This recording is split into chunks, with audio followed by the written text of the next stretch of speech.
Hindi raw nakikita ng ilang leaders sa House of Representatives na matatalakay pa ang impeachment complaints laban kay VP Sara. Sabi ni Representative Benny Abante, dapat tutukan muna ng Quad Committee ang investigasyon sa mga irregularidad at pogo issues. Si Executive Secretary Lucas Bersamin naman, naninindigan na pareho pa rin ang pananaw ni Pangulong Bongbong Marcos sa issue na hindi dapat bigyan ng atensyon ng impeachment dahil aksaya lang ito sa oras. Talagang gagamitin para durugin ang mga problema ng ating bansa. Yung sobrang... Sino yung dinurog? Yun yung gustong durugin. Naging political po ang Yun. dinurog Yun ang gusto nating bigyan ng diin. Ngayon, nakita mo naman yung mga naunang nagsalita din. Opo. Sinamarize ko lang yung dalawa sapagkat importante na ulitin natin sa kanila. Tingnan po ninyo yung bilang ng mga tao. Hindi lang naman members ng Iglesia ni Cristo ang dumating din. Ay, hindi po. Dami. Mga hindi ka-anib. Marami din. Ako, hindi ako marunong tumaya, pero hindi ko kulangin siguro sa 15%. Mga hindi ka-anib. Bilang. Malaki yun. Opo. Objectin na kita pag mayroong basis yung aking objection. Sa Kongreso po, wala yun. Hindi po pwede po yun. Diba? So, nasaan ang kanyang karapatan for counsel? Nasa Bill of Rights na naman yun. You have the right to counsel. O yung karapatan mo na ikumpronta mo yung accuser mo. Isip-isipin mo, napakaraming tinawag na puro kalaban niya yun. Tama po. Makakapagtanong ba yung abogado ni dating Pangulong Duterte dun sa mga resource persons na kanilang pinatawag? Hindi. Ang nagtatanong lang yung members ng Quadcom. Pero hindi siya mag-cross-examine ng mga abogadong dinala ng dating Pangulo. Nasa ng karapatan niya ngayon to confront his accusers? Wala din. Mismong si Vice President Sara Duterte na ang nagsabi, seryoso niyang pinag-iisipan ang pagtakbo sa 2028 presidential elections. Sinabi niya yan habang nasa isang meet and greet sa mga OFW sa Tokyo, Japan. Walang direktang binanggit ang bise kung para ba sa pagkapangulo ang tatakbuhan niya. Pero matunog ang pangalan ni VP Sara para sa pinakamataas na posisyon sa 2028.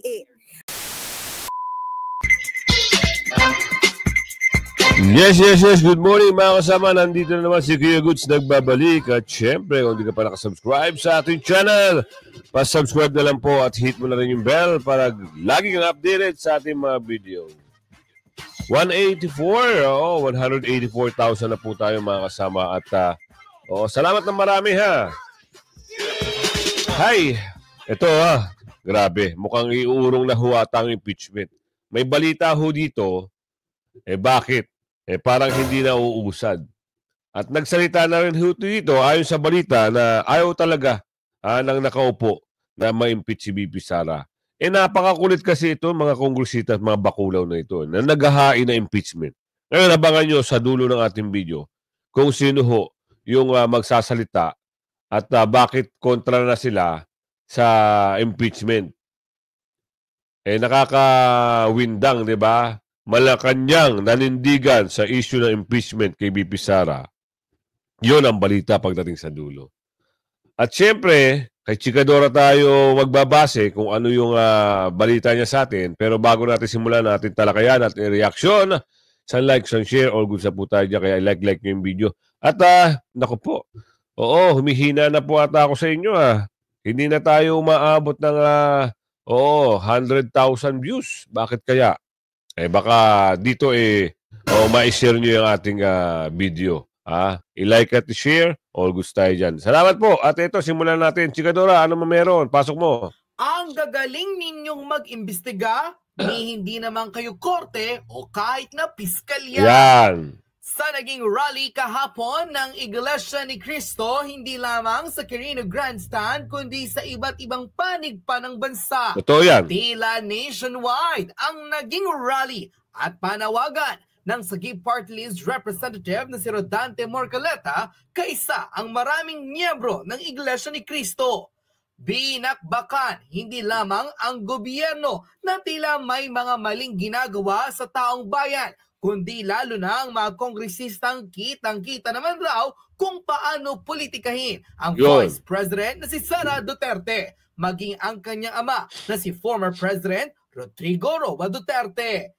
Sa nasabing speech ni Dante Marcoleta, inihayag dito sa publiko kung gaano raw kagarapal ang ginagawa ng ilang mga kongresista, partikular na ang Quadcom. Totoo yan. Dahil di umunay naghahari-harian daw sa Kongreso.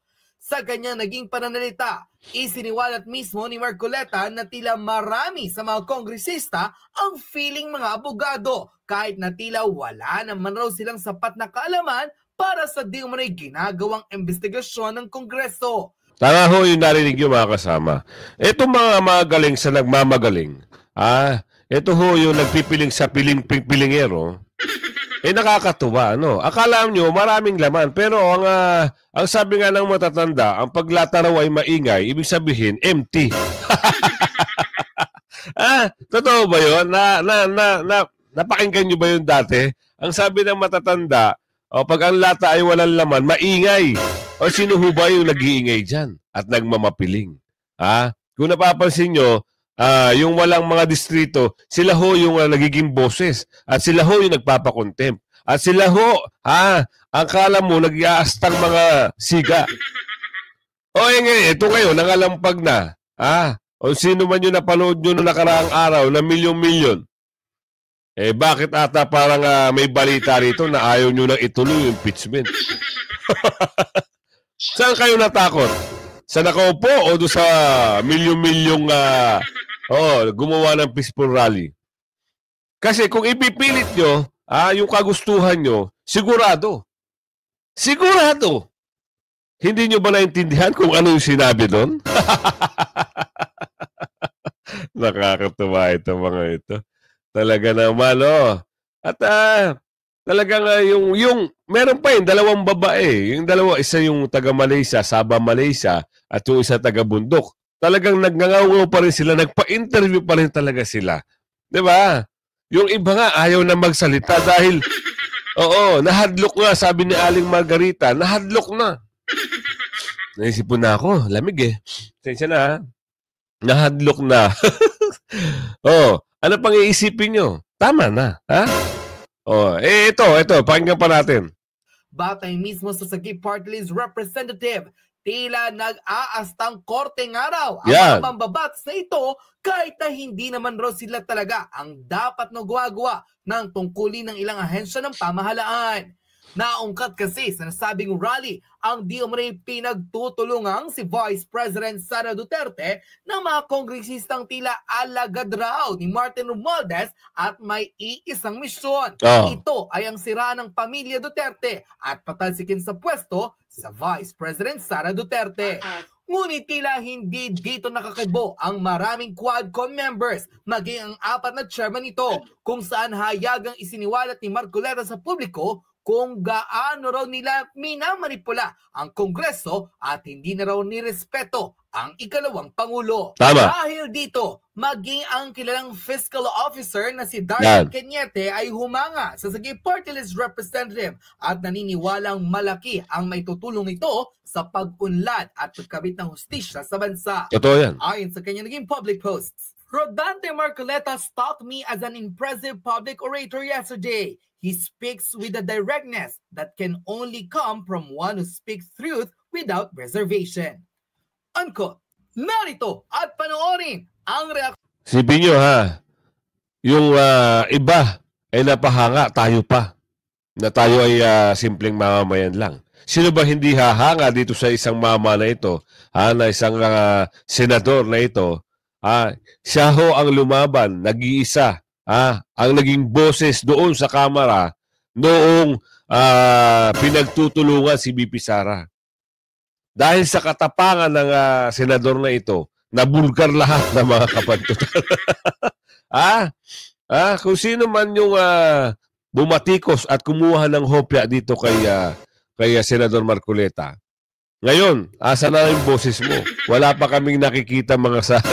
Oo, kasi nung nakaraan dati, ang tapang-tapang mo Pati yung dating Pangulong Duterte, parang nginaw-ngawan mo Tama ba? O ngayon, eto. Subukan mo magngangaw. Magngangaw ka dito. Yung hopya kasi pinakilaman mo. Huwag ganun. Siba ka din di malo. Sabi na Aling Margarita. Magsiba ka daw. Pati ba naman hopya pag i-intelisan mo? Ano sabi ng Malacanang? Doon tayo maniniwala. Kasi yun ay anunsyo ng Malacanang. Itigil nyo yan. Hindi makakaganda sa lipunan yan. Hindi makakaganda sa taong bayan yan. At ang pinapalabas nyo, kagustuhan nyo lang yan. Gusto nyo bang magkagulo? Di umano. Yan ang aalamin natin sa balita dito sa Net25. Kaya lagi kayo manunod ng Net25 at SMNI. Yan lang po ang mainstream media na magbibigay sa inyo ng tunay na balita. O ito, ano ang pahayag ng Malacanang? Bakit sinabing itigil nyo na? Pakinggan ninyo mga kasama at liwanagin nyo kung ano ho yung balita dito. Ito na. Balik po tayo sa mga balita. Nanindigan po ang Malacanang na hindi magbabago ang posisyon ni Pangulong Bongbong Marcos na kontra sa anumang impeachment complaint laban kay Vice President Sara Duterte.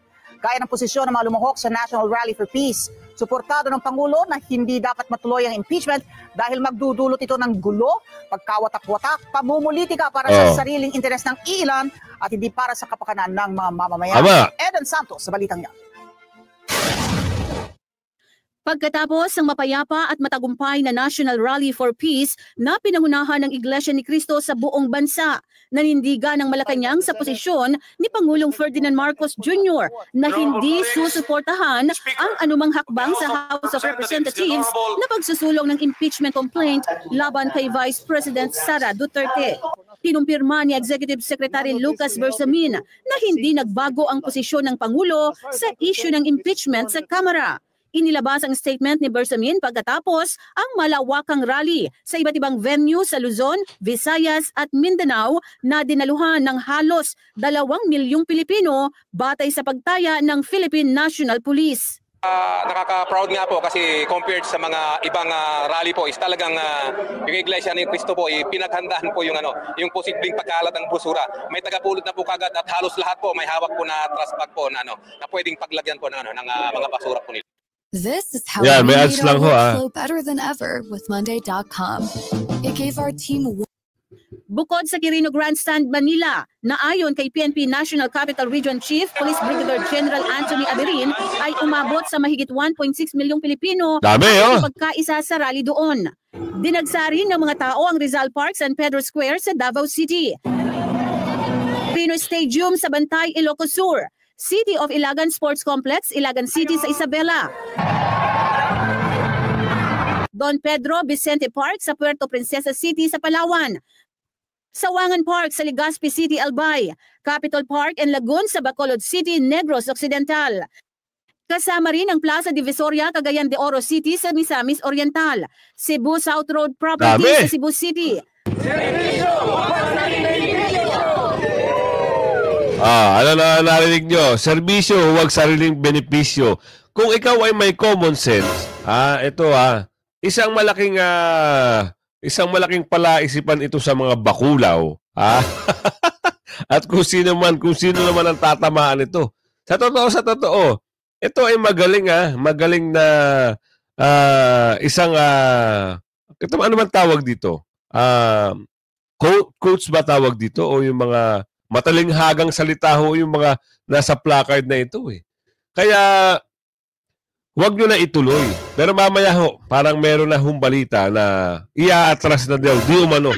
Abangan nyo kung sino yung maghahayag nun. Bakit hindi kayo matakot?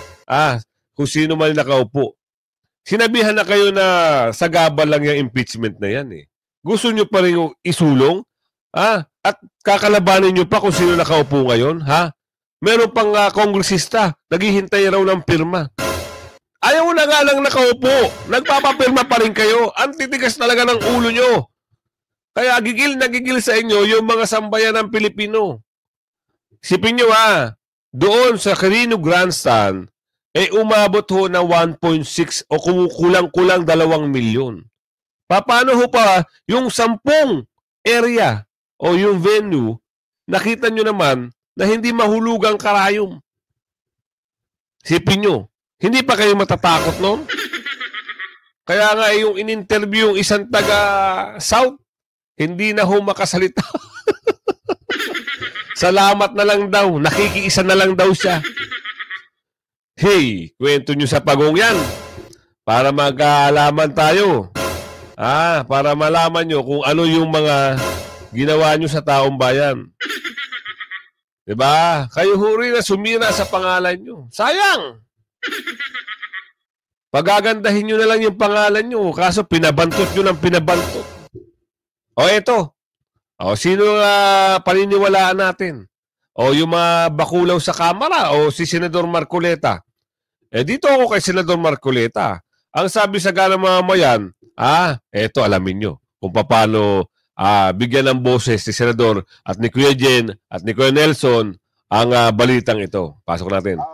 Ang dami po ang talaga namang naliwanagan at doon sa binanggit ninyo kahapon, Kong. Ay, salamat naman dyan kung tayo'y nakatulong para bigyan ng kaukulang pagpapaliwanag yung mga bagay-bagay na baka sakaling hindi pa masyadong maliwanag sa kanila. Lalong-lalo na doon sa discussion nga dyan nung dalawang bagay na binanggit ko. Ito nga yung hindi pagsunod sa rule of law. Ayan, opo. Bigyan natin ng halimbawa yun dyan sapagkat yun ang naging dahilan kung bakit hindi umusad yung dapat sanang gawin ng ating mga nanunungkulan. Ang unang pagtuunan talaga. Opo. Ay yung napakalalang problema na talagang kinakarap ng bansa natin. Ang sa akin, ang pangunahin talaga economic dyan. Opo. Yung lumulubhang kahirapan na madali naman sanang masolusyonan. Ang problema, ito'y kinapalooban pa ng malalang korupsyon at saka katiwalian. Alam niyo naman, pagka may korupsyon, may katiwalian, yung pera sanang magagamit doon sa ating mga kababayan, yung mga public services. Ang unang nagsasaper.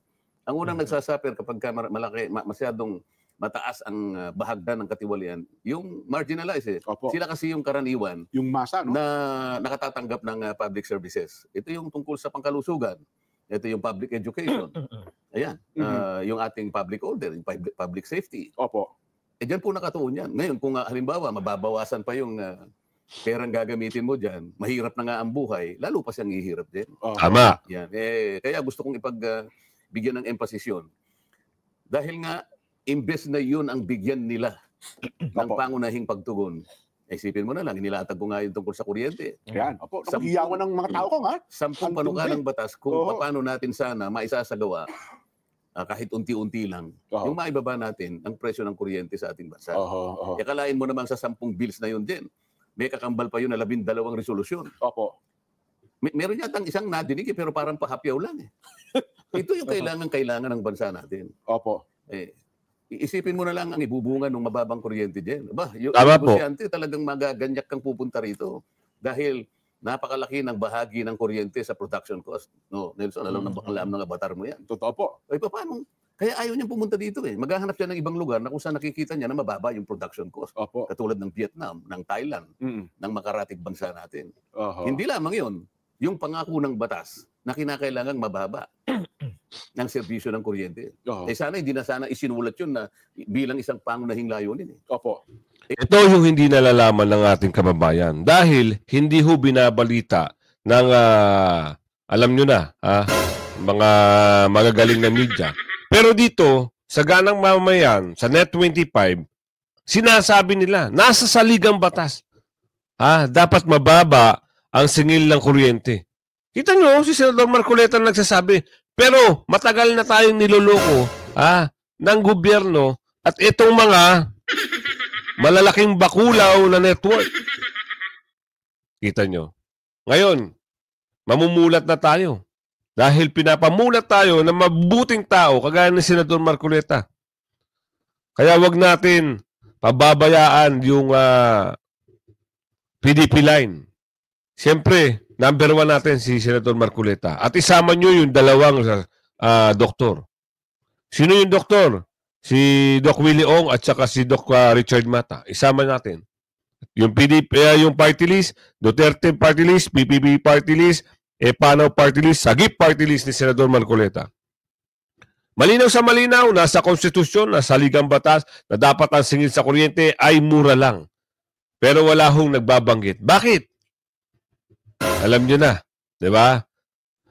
Lumalabas na ho ang mga tunay na tao. Sana wag natin sayangin. Kasi yung mga ilang taon, bukod kay Tatay Digong, ilang mga presidente ang umupo.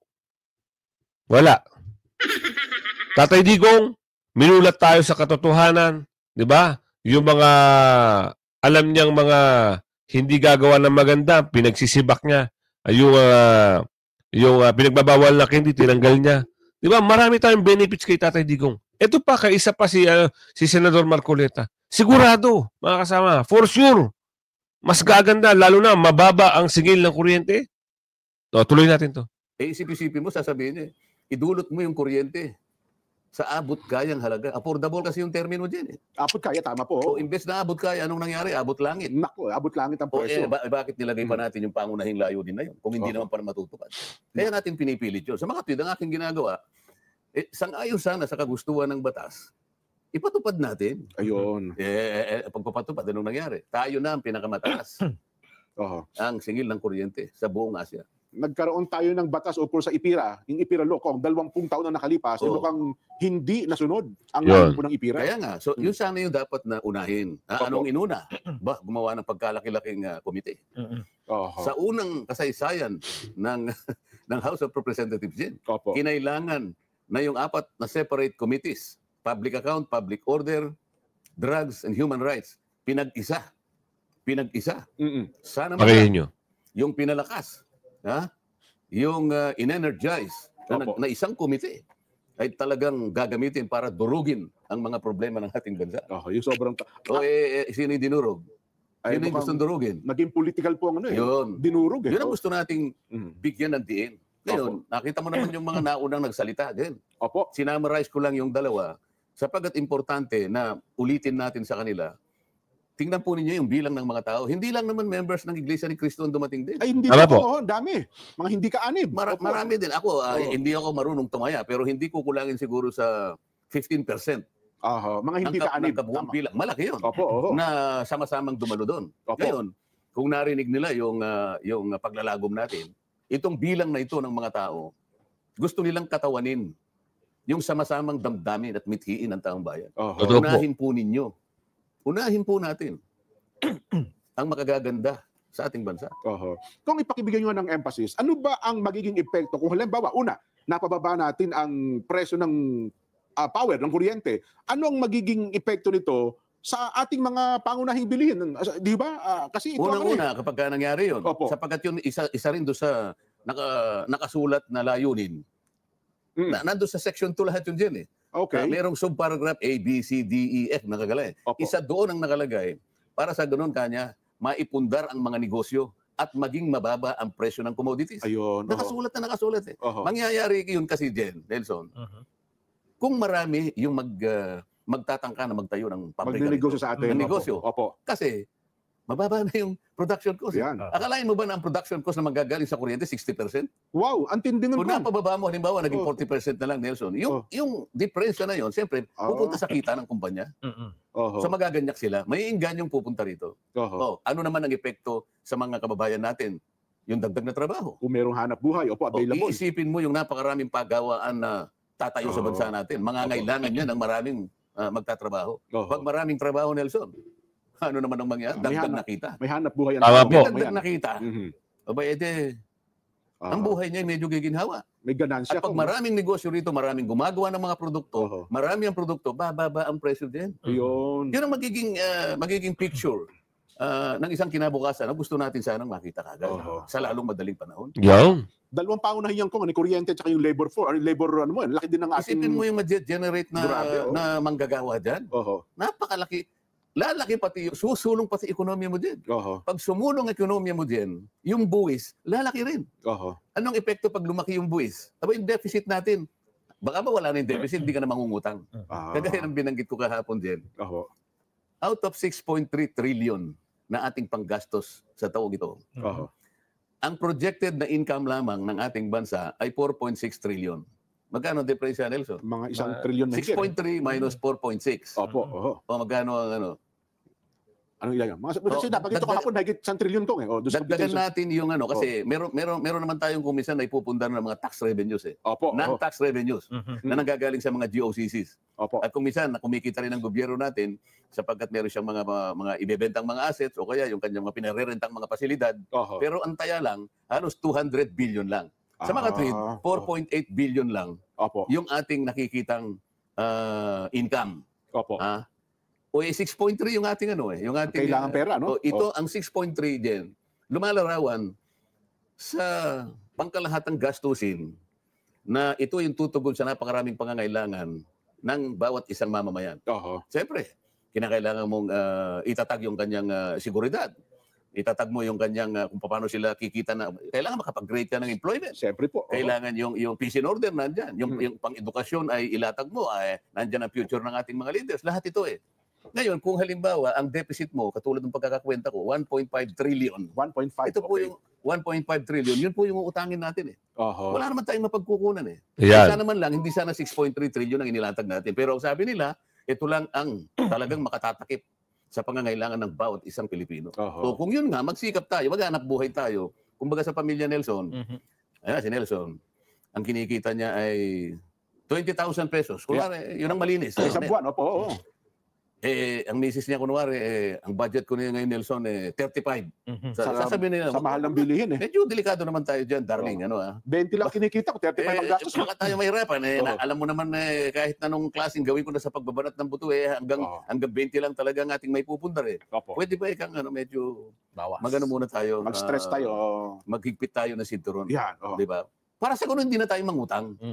Ito, mangyayari, mangungutang tayo. Sapagkat nailatag nga ang ating national budget sa ganung paraan. Lumilitaw pala kung 1.71 trillion pesos eh. Yung kabuang kulang eh. Sa bawat magkano sa bawat taon divided by 12, 1.5 trillion divided by 12. 12 months, ano ha? So palagi ko 17 something billion pesos. Ngayon, yung 4.8 trillion ang kita mo para sa parang siguro 13 something billion. Meron kang 4.2 billion per day na uutangin mo. 4.2 billion pesos per day na inuutang natin araw-araw katumbas ng 175 billion bawat oras. Para masapatan na yung natin. Yun ang kanilang ginuhit. Yun ang kanilang ginawa eh. Ano gagawin mo ngayon? Kaya nga maharap tayo sa problema. Ngayon, kung mo alam na natin ang problema nga harapin natin, ba't di pa natin pagsikapan na pagtuunan na natin, paghandaan na natin ito? Hindi yung away dito, away doon.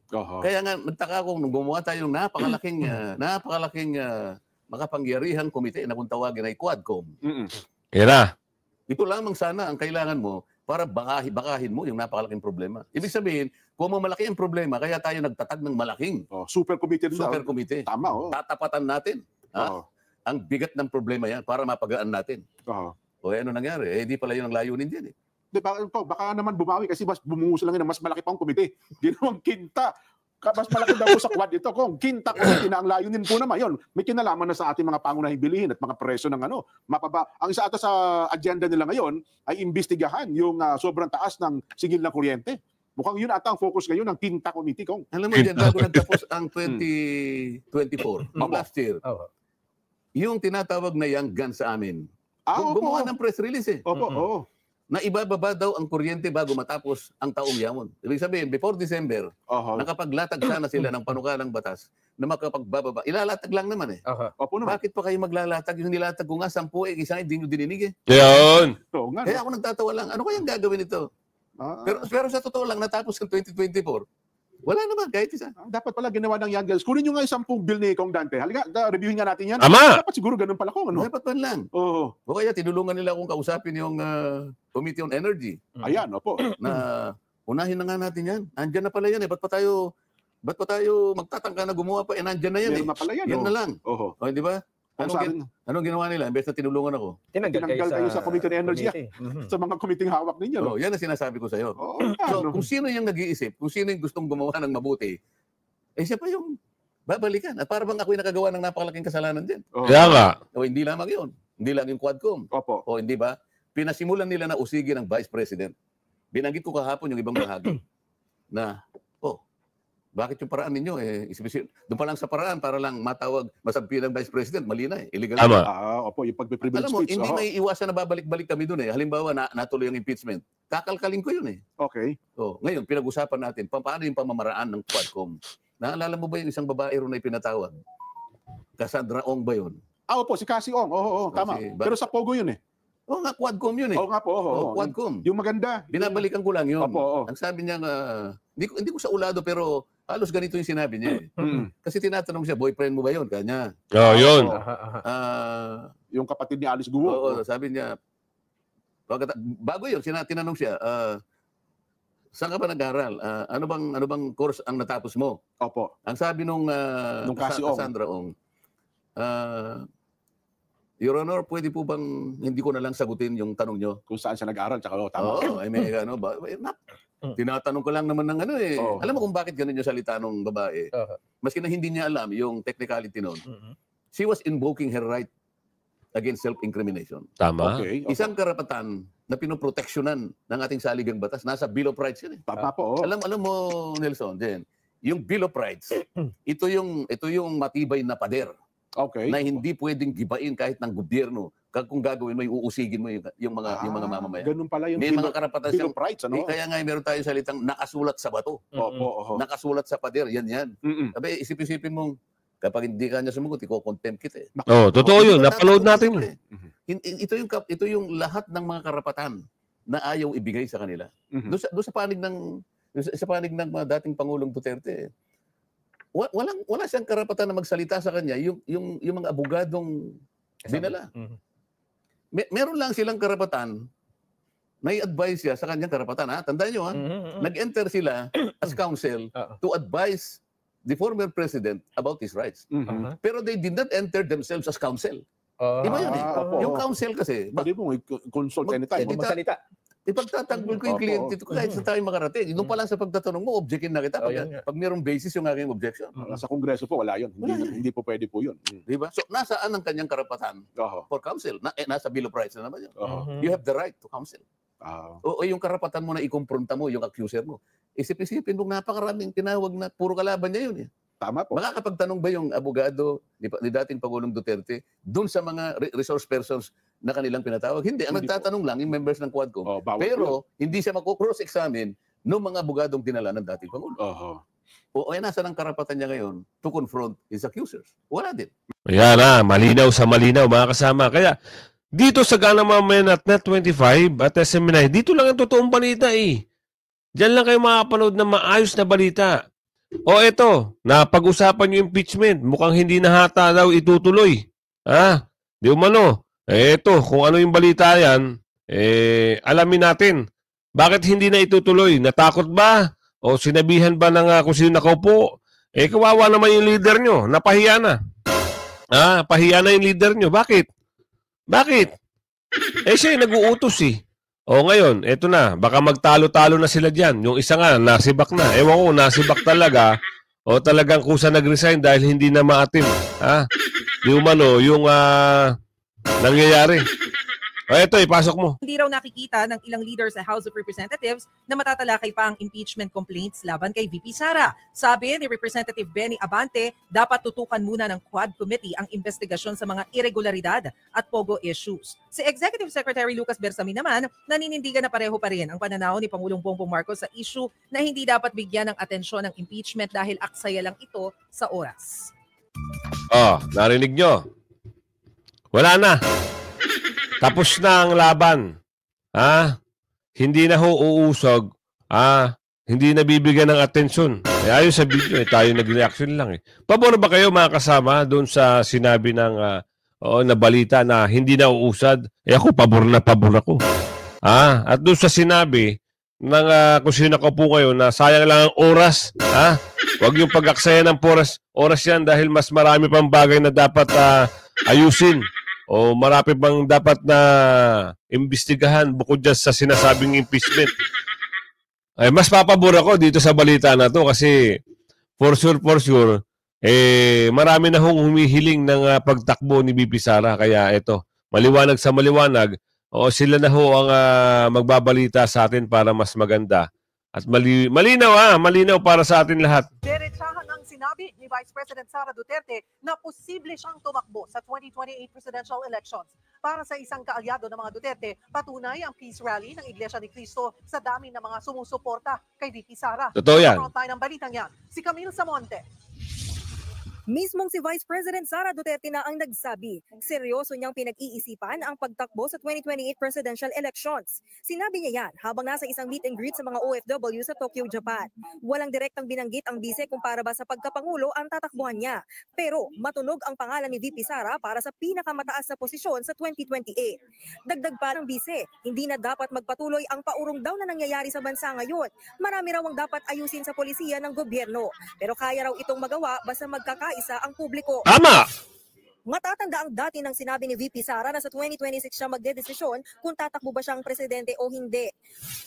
Para naman kay dating Presidential Legal Counsel Attorney Salvador Panelo, siguradong maraming susuporta sa bise kung ituloy niya ang pagtakbo. Patunay raw dyan ang dami ng tao na nagpunta sa peace rally ng Iglesia ni Cristo kahapon. Yung star power ni Inday Sara, hindi nawawala, hindi kumukupas. Unang-una, kung siya'y tumakbo nun, siya na ang presidente ngayon. Sabi naman ng Department of Justice, hindi makakaapekto ang peace rally ng INC sa investigasyon na ginagawa ng NBI laban kay VP Sara. Iniimbestigahan ng bise dahil sa pagbabanta niya noon sa buhay ng Pangulo at ng First Lady, pati ni House Speaker Martin Romualdez. Sabi ni Justice Secretary Boying Remulla, malapit na isumite ng NBI ang kanilang report sa investigasyong ito. We just have to look at the law as something that equalizes everything between all of us. We cannot give special favors to people because outstanding.